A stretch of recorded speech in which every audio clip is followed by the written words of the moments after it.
Hello கண்மணிங்களா, எல்லாரும் நல்லா இருக்கீங்க நம்புறேன். And welcome back to our channel.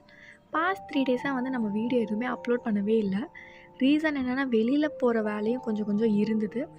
So அதனால் அப்படியே வந்து கேப் ஆனங்காட்டி வீடியோ எடுக்க நேற்றும் வந்து ரொம்ப சலுப்பாக இருந்தது. யாரா எடுத்து அப்லோட் பண்ணுறது அப்படிங்கிற மாதிரிலாம் இருந்தது.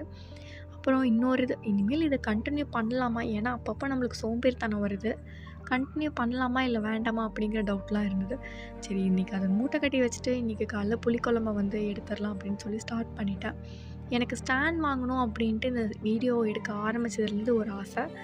என் வீட்டுக்கார் நேற்று எனக்கு சர்ப்ரைஸாக வாங்கிட்டு வந்து கொடுத்தாரு. ஒரு கோவத்தை வந்து சமாளிக்கிறதுக்காக எனக்கு வந்து அதை சர்ப்ரைஸாக வாங்கிட்டு வந்தாங்க.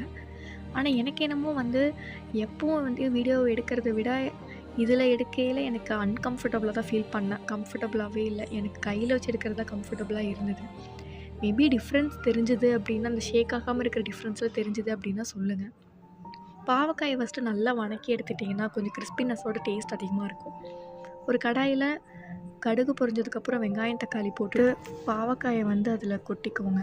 கொட்டினதுக்கப்புறம் நல்லா 2 கலரி விட்டதுக்கப்புறம் புளிக்கரைசல் ஆட் பண்ணிவிட்டு தேவையான மஞ்சத்தூள் கொஞ்சம், வரமிளகாத்தூள், கொத்தமல்லி தூள், இது எல்லாமே உங்களோட பாவக்காய் ஒன்றுனா அந்த மாதிரி உங்களுக்கு தேவையான அளவில் எல்லாத்தையும் ஆட் பண்ணிக்கோங்க.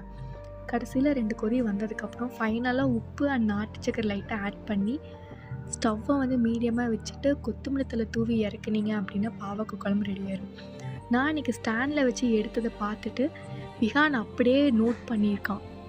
நான் வந்து வெளியில் போன அடுத்த செகண்டே அவன் அந்த ஸ்டாண்டை எடுத்துகிட்டு போய் அவனும் அந்த மாதிரி அந்த பாட்டெல்லாம் வச்சு எடுத்துகிட்டு இருந்தான். எனக்கு பார்க்கையிலே ஒரு மாதிரி டிஃப்ரெண்ட்டாக இருந்தது. நம்ம வந்து டக்குன்னு அவன் பார்த்துட்டு போகிறான், அதை எவ்வளோ அப்சர்வ் பண்ணியிருக்கான் அப்படின்னு சொல்லிட்டு நான் பார்த்துட்டு இருந்தேன். ஸோ வந்து அதை பார்த்துட்டு சரி ஓகே, எனக்கும் டைம் ஆகிடுச்சு அப்படின்னு சொல்லிட்டு நானும் குளிச்சுட்டு வாழைப்பூ பொரியல் கொஞ்சம் செஞ்சுருந்தேன். அதையும் சாப்பிட்டு மத்தியானம் லஞ்ச் பேக் பண்ணி எடுத்துகிட்டு ஆஃபீஸ் கிளம்பிட்டேன். டாட்டா பாய்.